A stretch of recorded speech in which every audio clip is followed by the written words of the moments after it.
Hello, my name is Kaylee and I will be talking about Newton's 3 laws of motion. Let's start off on Newton's first law. Newton's first law is an object at rest will remain at rest unless acted on by an unbalanced force. An object in motion continues in motion with the same speed and in the same direction unless acted on by an unbalanced force. For example, let's say I have the basketball. The force would be my hand and the motion would be the basketball moving up in the air. So if I throw it, it lands in the other person's hand. The basketball will remain at rest until it's thrown again, and then it remains at rest again. Now let's talk about the law of inertia. The law of inertia is when there is a natural tendency of an object to keep doing what they are doing. All objects resist changes in their state of motion. In the absence of an unbalanced force, an object in motion will maintain state of motion. So let's say I have the basketball and I'm dribbling to the goal.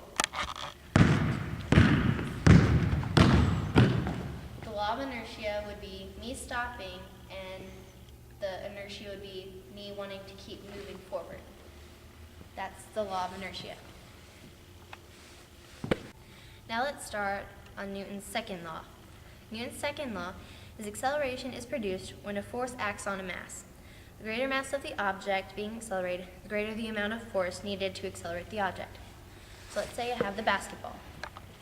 What this means is that the ball won't go as faster as it will with I have the two hands. For example, one hand, it won't go as fast as it would with two hands. And then there's another thing called force equals mass times acceleration. So let's say I have the basketball and it weighs 2 pounds.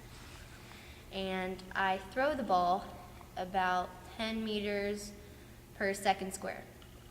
So what you would have to do is you would have to do 10 times 2 and you'd get 20. And that would equal 20 newtons, which means it takes me 20 newtons to throw the ball 10 meters per second square. Now let's talk about Newton's third law. Newton's third law is for every action, there's an equal and opposite reaction. So let's say the force would be my hand, and the force would be my hand, and the action would be me throwing the ball up in the air. The reaction would be the ball hitting the backboard and landing into the basket.